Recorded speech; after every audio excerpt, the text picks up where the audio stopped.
Hello, my name is Greg Andrus. I'm the Vice President of the Democratic Party of Evanston, and this is part of our video series that we're doing, interviewing each of the candidates for the municipal elections coming up. For those of you who have been members for a long time, you remember our previous endorsement sessions where we all gathered together in a big room at the Unitarian Church and got the candidates on stage to talk for a couple of minutes. Obviously, that can't happen this year, so we're doing these in recorded half-an-hour interviews. The endorsement vote will be held virtually through the electionrunner.com website, and all of our members on January 17th will get a ballot emailed to them. They can fill it out up until January 23rd. So if you're not a member yet, you can sign up on our website, either as a dues-paying member or if you would like to volunteer to get your membership. We have a couple of special elections coming up I can get you hooked up with. Just reach out to us and we'll find a way to make that happen. So today I'll be interviewing Jonathan Nieuwsma, if I'm pronouncing your last name correctly. You are. Congratulations. Excellent. So why don't you take a minute and introduce yourself? Oh, you're running for 4th Ward Alderman. Fourth Ward. Yes, why don't you take a couple of minutes and introduce yourself? And Sure. Thanks, Greg, and thank you for putting in the hours to talk to all the candidates running for everything locally. You must be getting near to the end here, but it's a really good community service. So about halfway. Thank you. Halfway. Okay. All right. Well, thanks for putting in the time. I appreciate it. Again, my name is Jonathan Nieuwsma, and I am running to represent the people of the 4th Ward on Evanston's City Council.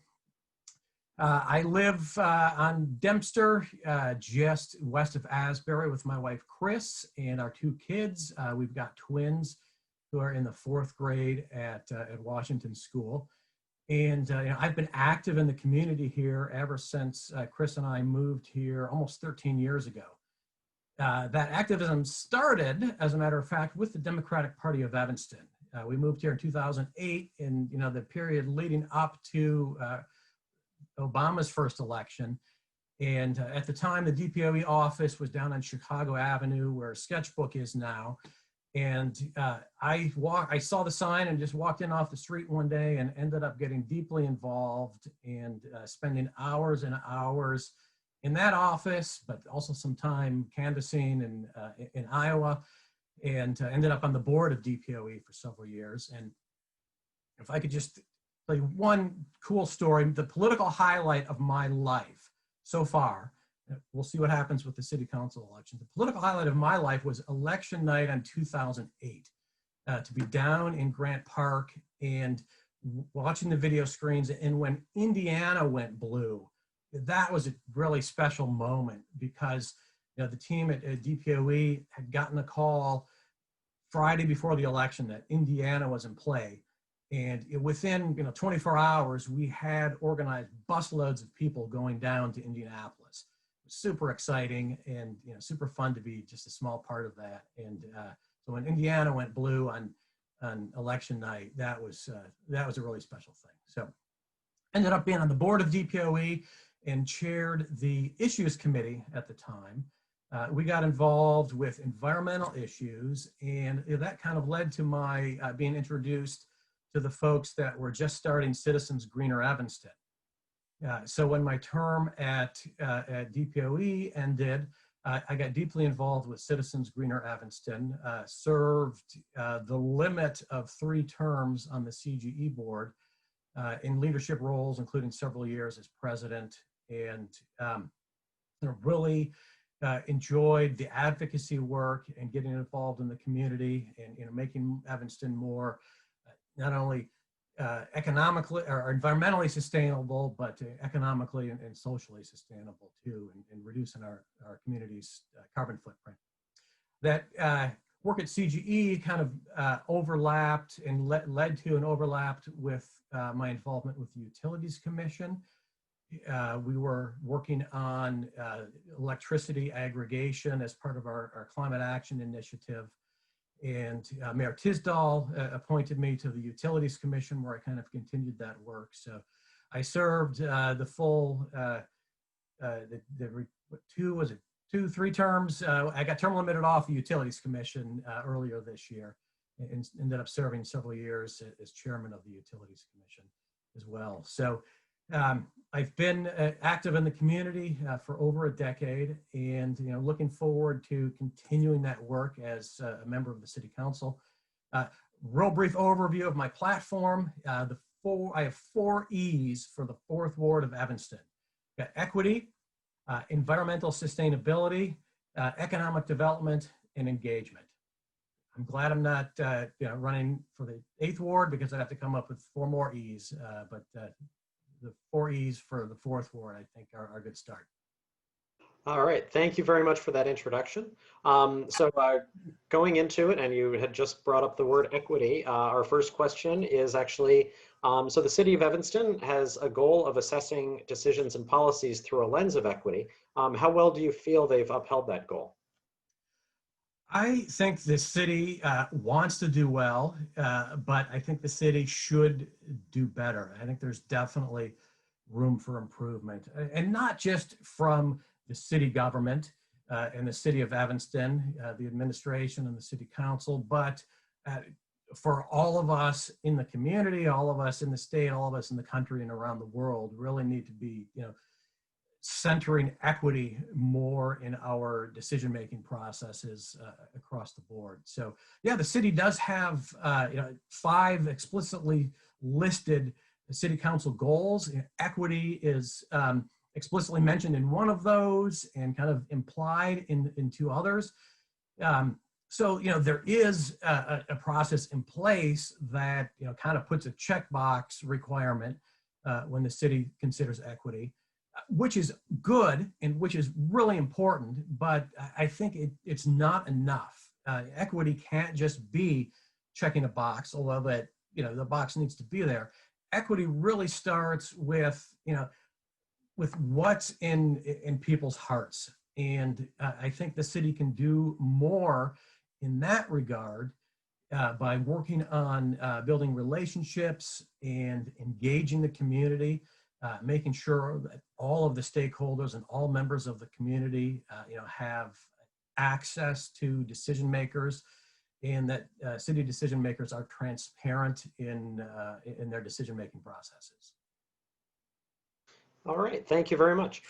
So the next few questions are on a topic of policing, which has sort of dominated the news this year, amongst other things. So I wanted to ask, how would you go about listening to and weighing conflicting calls from constituents, some of who want less conventional police presence and some of whom might want more? Yeah, that's kind of the challenge, isn't it? Weighing conflicting, conflicting viewpoints, and trying to find a solution that works for everybody. Whether it's policing or whether it's a development proposal or a bike lane proposal, bringing folks to the table and making sure that everyone in the community is engaged is kind of the baseline expectation for a representative government. I do think sometimes it's harder almost to reconcile with folks that you mostly agree with than folks that you are completely divergent on. It's easier to write those people off, although those folks obviously need to be listened to as well. And I do think that there's more that unites us than divides us. So as a city council member, I would take the approach of bringing people together and trying to seek common ground. With the baseline expectation of being accessible and available to the community, whether we're talking about ward meetings and just developing relationships with stakeholders, with community members, outside of any kind of contentious discussion or particular proposal, developing a level of trust and getting to know folks in the community so that when issues come up, whether it's policing or something else, we're able to have a fruitful and productive discussion because we know each other, and there's a relationship, and our form of democracy only works most efficiently when there's trust between the citizens and the elected officials. And as a follow-up to that, Do you feel that the city has done enough to assure Black and Brown constituents that they are not being unfairly policed and that individual officers are held accountable? I Short answer is no, and I think that's borne out in the numbers that I'm sure other folks have referenced.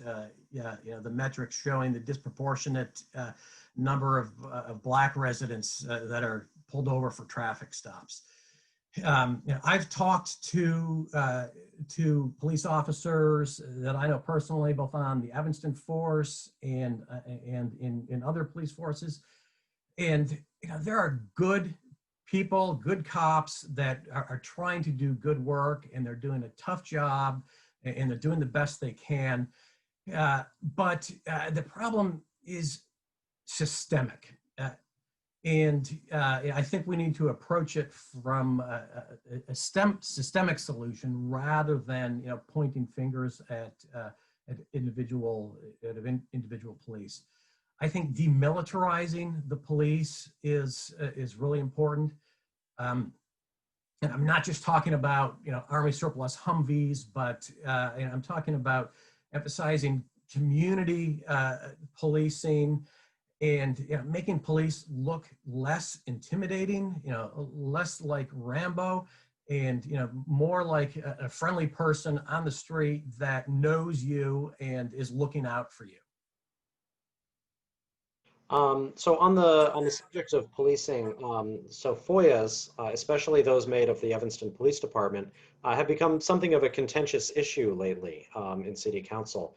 What do you believe the city can do to promote transparency and accountability when it comes to FOIAs? That's a good question. I think, for one thing, that FOIA responsibility should be, moved back to the city clerk's office. The city clerk is elected by the entire community of Evanston, and you're responsible and to the entire community. So I think that makes sense as a start. But it's more than just FOIAs. Transparency and accountability of the police department. It gets back to the relationship thing and building relationships between the police department and the community. I like reading the newsletter that the city, that the police department puts out every week, kind of an informal take on public safety. It's really unfortunate that during COVID that we can't do ride-alongs with officers, to kind of see what it looks like from their side of the from their side of the patrol car. And I think that helps the police officers as well, engage with community members and get to know the community members. One small thing that in my experience has been good at developing relationships is when we had a block party a few years ago, and asked the police department if they could send a car over. So there was a young police officer who was just there, talking to the kids with the doors of his car open, and the kids were sitting in the car, and just engaging in that manner, and making the police look less intimidating, making the police feel less intimidating, and also allowing the police to get to know folks in the community. This officer wasn't the one who was assigned to our precinct, and it's not like we ever saw him again, but taking opportunities to get to know each other and build a community, I think goes a long way towards solving a lot of the problems that we have here in town, or at least if it doesn't solve the problems right away, it allows us to have a productive conversation about how best we can solve them. Thank you. So currently, police oversight is handled by a board that is appointed by the mayor, the members of whom are appointed by the mayor and approved by city council. Do you believe that that board is working for its purpose, or do you believe that there should be a board that's independent of the mayor's office and city council? Well, I definitely think there should be civilian oversight, and the Citizens Police Review Commission, those members are appointed by the mayor and are, endorsed or ratified by the city council. this is something I would want to talk about and, talk to people who think that a different way might be better. And maybe it is. I will say from my experience on the Utilities Commission, I was appointed by Mayor Tisdall to my first term and then reappointed by Mayor Haggerty to a second term. I didn't feel in any way beholden to the mayor. I wasn't operating, at the pleasure of Mayor Tisdall. I was wholly independent, and actually, I wish the mayor and the city council would have paid more attention to us. And so I think making the current system work better is where I would start, rather than restructuring the system. Well, if the system does need to be restructured, let's make that case. If the case can be made, let's do that too. So the final question we had gotten about policing regarded an incident back on Halloween, which I'm sure you're familiar with. Recently, the city made use of the Northern Illinois Police Alarm System, the NIPAS, to respond to the protests up near campus. Do you believe the level of oversight the city has over NIPAS is sufficient? And what would you do to make this relationship more transparent to Evanston residents? Yeah. Short answer, no. I don't think the oversight is sufficient. But to provide a little bit more context here, I think, in general, intergovernment agreements like NIPAS, which, allows us to leverage resources of other communities when it comes to policing and public safety, I think they're a good idea. We do that with our fire department. We do that with, we sell water to other communities through intergovernmental agreements. And really, that's a good way of getting together in a broader community, not just the community of Evanston, but our regional community to more efficiently, allocate our resources. So intergovernmental agreements and, conceptually, cooperation between police departments is a really good thing. But as with everything, the devil's in the details, and you have to do it right. And having out-of-town cops, from different municipalities that might have different standards and different training protocols, having them come into town in paramilitary gear with itchy trigger fingers and looking to bust kneecaps, and that is really really concerning. And we need to make sure that any law enforcement officers who are deployed in Evanston are accountable to the people of Evanston through a chain of command that that leads through the EPD and Chief Cook. And I think he's made it clear that he is that person, and he is where the buck stops. But nonetheless, having those the paramilitary in town on Halloween night, is kind of intimidating. I wasn't there personally. I read about it. I was trick-or-treating with the kids, maybe not quite that late. But we need to talk about it. We need to figure out a better way. I think having some streamlined FOIA access in this regard can help. A single point of contact FOIA, rather than having to FOIA Oak Brook Terrace for their records and whatever other communities might have sent their police officers there. I think that is a good way to start. But again, it all comes down to community input and relationships. All right, thank you very much. So the next few questions are a little bit bigger picture. Is there anything about the culture of our city government that you would like to see changed? Yeah, I think so. And when we talk about city government, I think we can, just to clarify, we can talk about the city council and the mayor and the clerk, the elected officials, and we can also talk about the administration and the folks who work every day at the Civic Center. So, focusing first on the city council and the elected officials, I think one of the things I'd like to do, or one of the to change the culture, is get away from an us versus them mentality. It's great that our city council members seem to have, for the most part, a collegial working relationship. I think that's good, but if we're talking us versus them, and it's the city council versus the community, that is democracy is not working properly.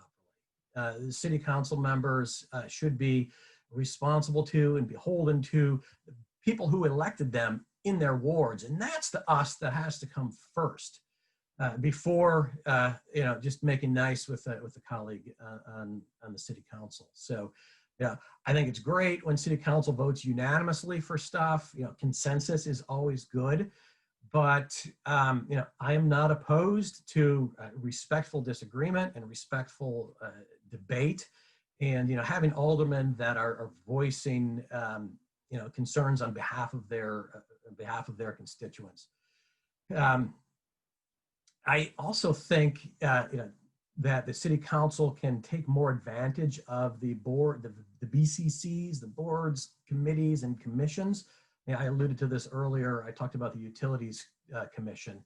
We were appointed by the mayor, and a bunch of really good professional men and women, meeting monthly, to work with city staff, and we did good stuff. But there was other stuff that happened in the city that had it been run through the Utilities Commission, would have saved the city millions of dollars. I'm speaking specifically about litigation at James Park, ill-advised, and the folks on the Utilities Commission would have pegged that from the beginning.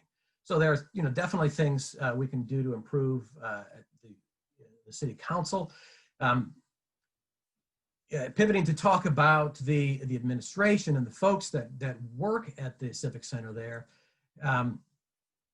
my goodness, bless their hearts for doing a tough job, often thankless job, and doing the best they can. So they've taken involuntary furloughs, and they're still showing up to do the work.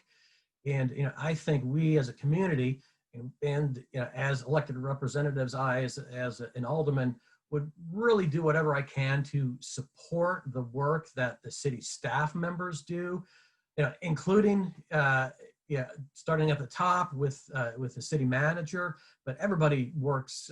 Everybody who works at the city, they're the ones who keep the oils of the gears of government oiled, and keep the water on, and keep the streets clean. So, it's a tough job for them. From the folks that I've talked to, their morale is not great. So, I would want to make sure that everybody who works for the city of government knows how much we value and appreciate them. Thank you very much. So the next two questions came to us about the government itself. Can you comment on the benefits and challenges as well of Evanston's home rule status? And how do you feel about our current council manager form of government? Yeah. I am not a constitutional lawyer, but as I understand it, Evanston is home rule whether we want it or not. Our population is above 25,000, so we are home rule, which is a good thing. That gives us more autonomy over our affairs locally. It allows more engagement by local residents in managing our own affairs. We don't always have all the authority we want as a municipality. For one example, we, by state law, are not allowed to regulate the use of pesticides within our municipality. So home rule isn't a blanket authority to do everything we want locally. So home rule is a good thing. I'm glad we have it, and we're stuck with it. But I don't mind because it's a good thing. As far as our system of government, we have a council manager form of government, and is that the best of all possible worlds? Who knows? Is a strong mayor system better? Who knows? I tend to think that rather than changing to a different form of government and opening up a whole Pandora's box of unknown unknowns, that we'd be better served by sticking with our current structure of government, but making it work better. And this again gets back to the engagement and responsiveness and accountability and transparency, and having city council members that are representing the folks of their ward, in touch with the community members, and taking all the voices into account that need to be listened to, whether they know it or not. A lot of times the city is trying to do a good job of engagement, but people don't know something is being considered until the trucks show up in front of their house the next morning. Case in point, the bike avenue on Dodge Lane. City did, according to the rules and on paper, a really good public engagement process of getting input on putting a bike avenue on Dodge Lane. But only when the truck showed up and started painting lines did folks who lived on Dodge Avenue realize what was going on. Now, I like the bike lane. I think it should be there. I think it's a good thing, but engaging folks who don't know they need to be engaged with is kind of an ongoing challenge. And I think it will always be a challenge. And that's where it's just important for aldermen to be out in the community, getting to know people, and those people know other people, and just building networks so that the wheels of government are more accessible to the folks who live in town. So the next question comes to us on the subject of the environment.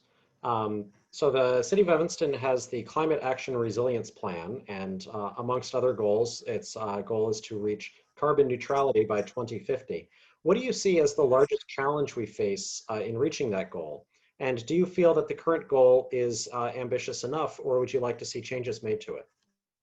I think it's a great goal. I fully support the implementation of the CARP plan. It's kind of an unfortunate acronym, but at least it's action and resilience rather than resilience and action. That would be a worse acronym, I suppose. But it's a good goal. Zero by 2050, zero carbon by 2050. That's congruent with a lot of other goals of other municipalities around the country.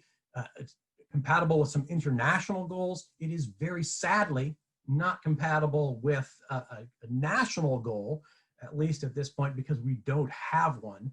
Hopefully that will be changing soon. But meanwhile, we need to work to improve Washington, but we still need to act locally while thinking globally. So aside from the challenge of the unfortunate acronym, getting to zero carbon by 2050 is going to be an ongoing challenge, and it's going to get harder. It started out fairly easy. If we look at community choice aggregation, which was a program that brought renewable electricity to all of Evanston residents, or at least those who didn't opt out. And so the beauty of this program, aside from the fact that it's renewable energy and that over time it has saved money, the beauty of that program was it was an opt-out program, and folks did not have to do anything in order to participate. You actually had to do something if you wanted to not participate. So that was easy. And putting that into place, cut our carbon footprint by, I want to say 15%, ballpark at least. So an ongoing challenge is to make sure that that program continues. We have done that in short spurts, short-term contracts since the beginning, 1 or 3 year contracts. And every time that contract is up for renewal, people in the environmental community and the climate action community are biting their nails because we are just taking our chances on what the market is at any time. So I want to put in a program, put in place a program that kind of bakes in that the community choice aggregation with renewable energy for a longer term, and also makes that relationship a little bit more direct with renewable energy sources. And I could take a half hour and get super wonky on renewable energy credits. Maybe if folks want to talk about that in great detail, feel free to call me up and we'll wonk out. It'll be awesome. But there's more we can do and more challenges in implementing CARP. As we seek to make our energy supply, come from greener sources, we also have to reduce our energy use. And improving energy efficiency is very important in our building stock and in our transportation. We already have in place a benchmarking, an energy efficiency and water use benchmarking ordinance that we developed in the Utilities Commission, and I helped advocate for through Citizens Greener Evanston. That's a good start. That ordinance requires buildings above a certain size simply to report their energy use and be graded against other similar buildings around the country. It doesn't require them to do anything other than to pay attention. And so it's a great start because no improvement is going to happen if they're not paying attention. But as a next step, I think we should consider raising the bar of energy efficiency performance that buildings in Evanston are required to meet. Moving away from natural gas to electricity as a primary power source is going to be important to getting that to that goal of zero carbon by 2050. That's going to be hard. I don't know at this point exactly how we're going to do it. Fortunately, Evanston is not alone in moving in that direction, and this goes back to the importance of action at the federal level, so that a movement is in place, to develop the technology and allow it to become cost effective over time, so that we don't have a disproportionate cost impact on our residents here in Evanston. I will point out that it will be three of the governing principles. There are three governing principles of CARB: equity, cost, and outcome. And balancing those three priorities is going to be important. And equity, and they're all related, of course, but equity is particularly important because as we've seen with COVID or any kind of disturbance to the status quo, the folks that are going to be most impacted by climate change are the most marginalized folks in our community. So I am beating the drum that climate action is social justice. Climate action is environmental justice. Climate action is racial justice. Thank you very much. So the next question is a fairly broad question about the budget. Do you feel overall that expenditures by the city of Evanston over the last 4 years appropriately reflected the priorities, needs, and interests of Evanston residents? Not as well as it should.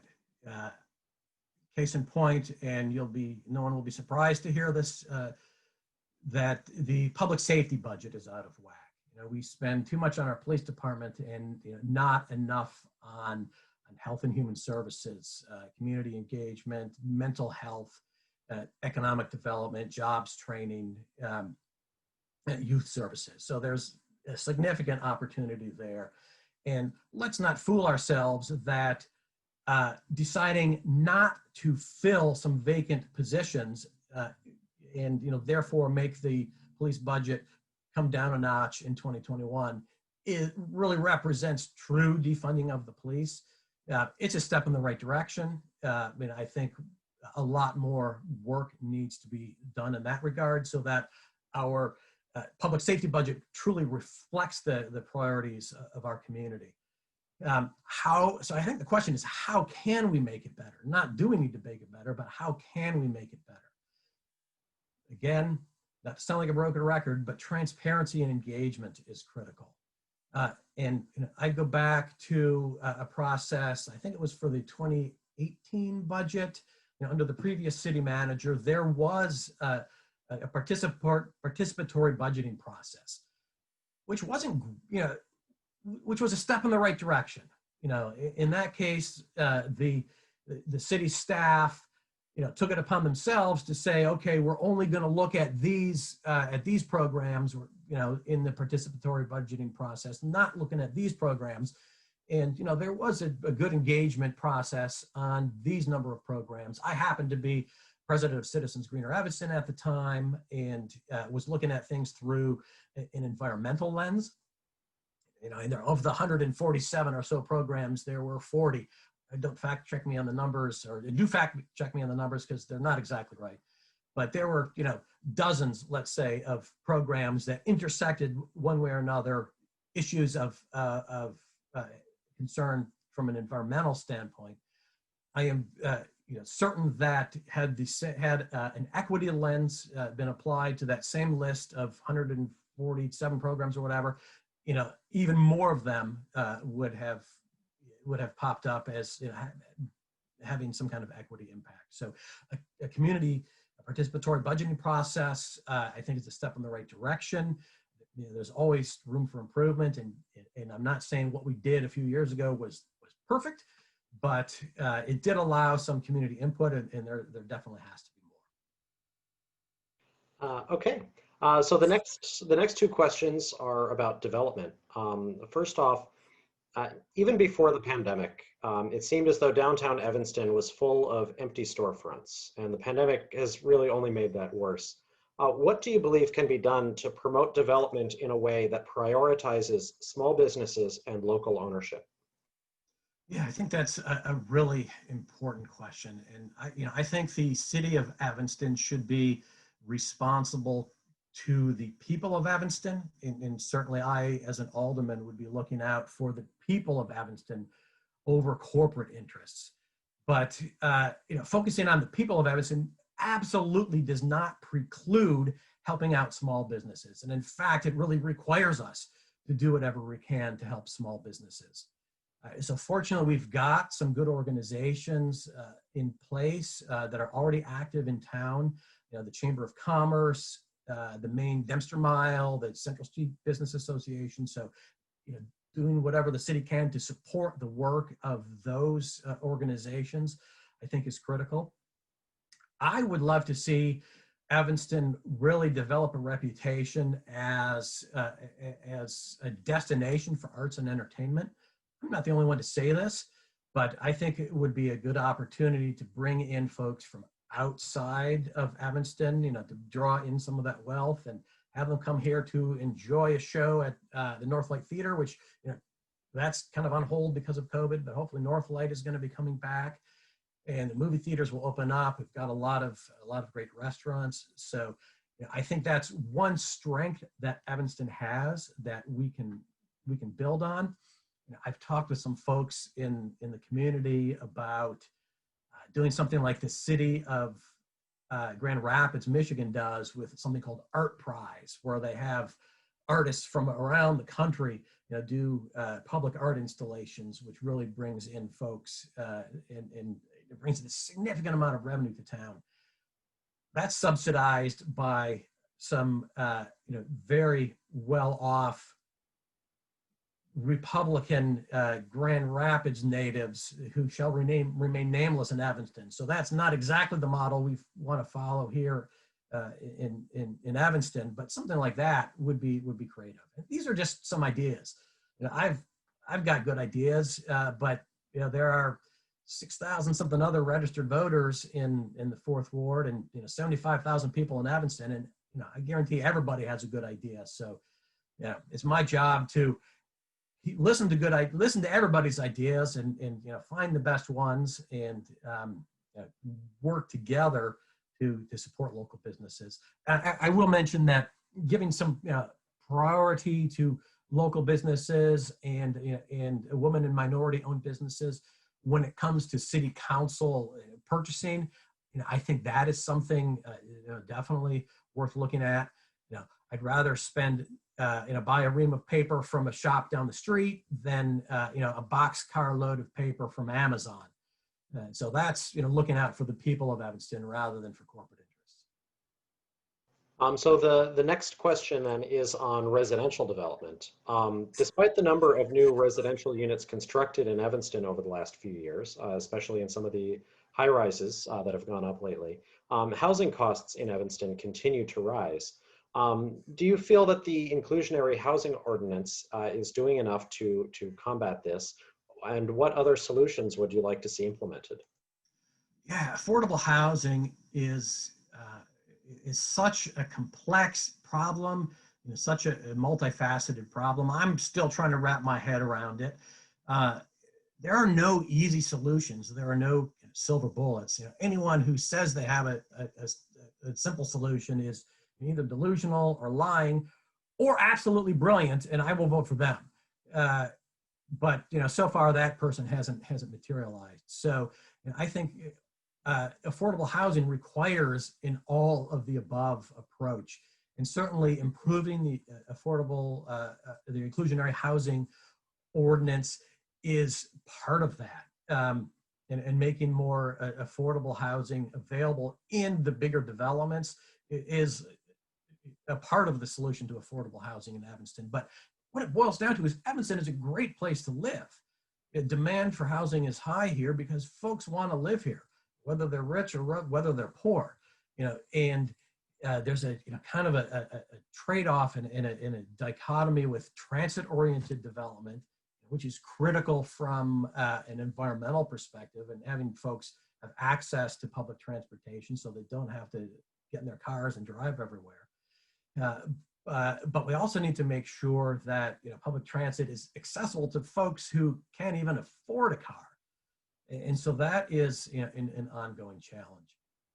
I think another part of the solution here is not just in multifamily buildings, but spreading affordable and reasonably priced housing options throughout the community.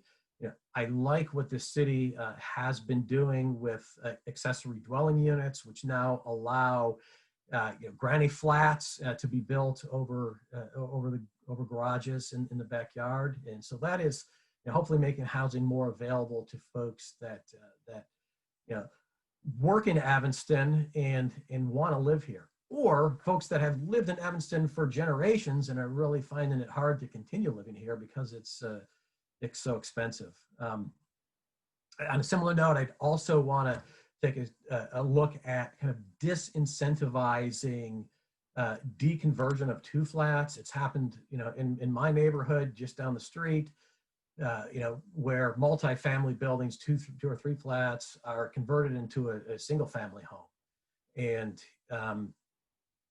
that is taking lower priced, and it might not be 60% AMI affordable housing units per se, but it's taking reasonably priced housing housing off the market and making that less available. So I think that should be looked at as well. Thank you very much. So the next question, it's something that has citywide question, but since this is in the fourth ward specifically, I wanted to bring it up with the fourth ward candidates.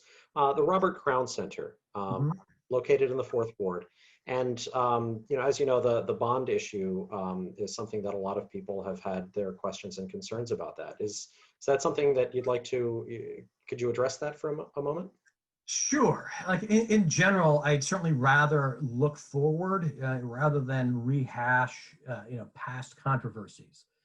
However, it's entirely fair to ask that question. And I'm of two minds when it comes to Robert Crown, because it's a great amenity. It's a great facility. Two Olympic hockey rinks and community rooms and basketball courts and a library, really important, and a great sports field. It's a good facility and it's adding value to our community. On the other hand, was it worth the money? Especially when other neighborhoods in Evanston are sorely lacking in development. That is also an entirely fair challenge. And I like the fact that there's built-in maintenance fund, so we won't end up with an out of repair, disrepair white elephant like the old Robert Crown or like Harley Clark. I think the city did the right thing there, and making sure that there's going to be enough money to keep Robert Crown maintained. But it's a missed opportunity to engage with the citizens. And again, this goes back to making sure folks are part of the discussion, who might not even be where the discussion is going on. from an environmental perspective, why aren't there solar panels on that roof? I mean, it's just begging out, screaming for solar panels. And there are ways to get that done where it costs the city zero money.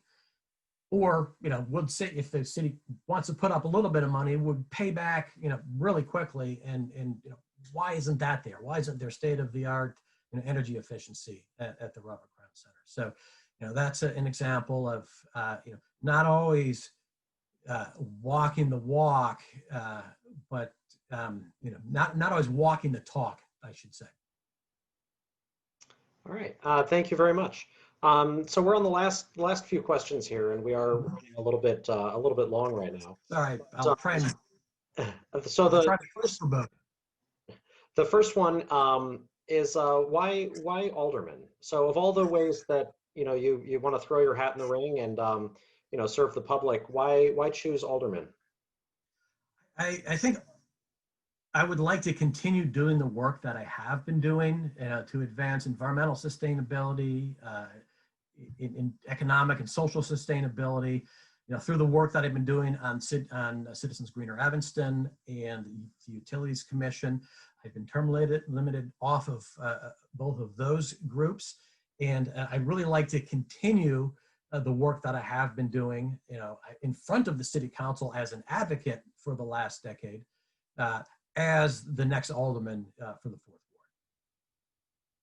Ward. And as a final question, this is one that I'm asking all of the non-incumbents, all of the challengers. So you're running against Don Wilson. What is one decision that he's made that you agree with? I will give Don credit for voting for the Climate Action and Resilience Plan. That the CARP plan did pass City Council unanimously. So, full credit to all 9 members of the City Council at the end of 2018 who voted for it, including Don. Just voting for it doesn't mean the job is done, though. And making sure that advancing action on whether it's the Climate Action and Resilience Plan or whether it's the reparations plan, making sure that City Council commitments don't end at just a feel-good vote, and a document that sits on a shelf, but result in true change and institutionalizing climate action and equity within the mechanisms and apparatus of the city government. I think that's where the real work has to happen. Thank you very much. So I always like to end these, and I see we've attracted a little audience here, by opening it up to the floor for questions. So if you're willing to stick around for 3-4 minutes longer, do you want to take some questions from the crowd? Sure. All right, excellent. So for everybody who's in the audience right now, I'm going to allow you to unmute yourselves. I just ask that you don't speak over each other, ask your questions one at a time. And I think we'll have time for probably 2 questions here before I have to start my next interview.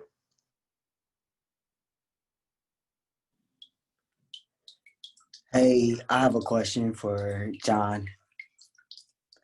This is Jerry Shabazz. Hi, Jerry. Hey, Jonathan. Thanks for everything you said today. Really appreciate it. So my question for you is, can you expound, and this is more so a teaching opportunity, just because I think that it's not talked enough about, and I would love to see this sort of rhetoric at the city council level. But can you talk a little bit about the intersections of like racial inequality and environmental impact, and how you plan to address that, and really be sort of like a leader on that in terms of partnering with folks of color and folks that have racial analysis with your expertise on environmental justice. Yeah, thanks, Jersey. And you said this was going to be a teaching moment. I wasn't sure if you were going to be teaching me or you're asking me to share some knowledge, but it definitely works both ways. But yeah, just to kind of emphasize or elaborate a little bit on the intersection between climate change and racial equity. The impacts of climate change are going to be most acutely felt by marginalized communities. For example, we are going to see more significant and serious heat waves in the coming years. Whatever we do to reduce, mitigate climate change, that's going to happen. And so who's going to be most affected by temperatures when they go to 105 degrees? That's the folks who can't afford air conditioning, or the folks who can't afford a beach pass to even get away to something that belongs to everybody in the city of Evanston and enjoy that as a way to cool off. If we talk about clean air, climate change is going to cause asthma sufferers even more significant problems.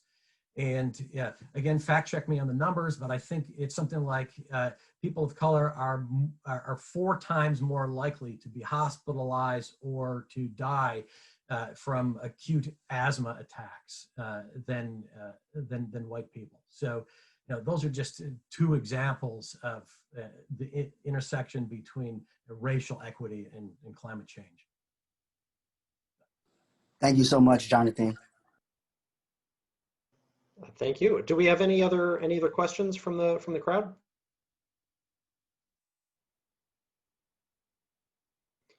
Okay, well,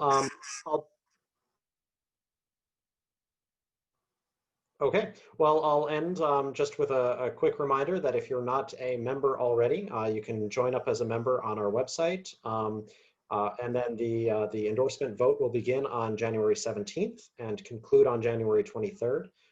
So thank you so much, Jonathan, for joining us. And have a great day. You're welcome. Thank you, Greg. You have 10 minutes to take a break for the next one. So thank you, and look forward to seeing you in person sometime soon. Thanks. Bye.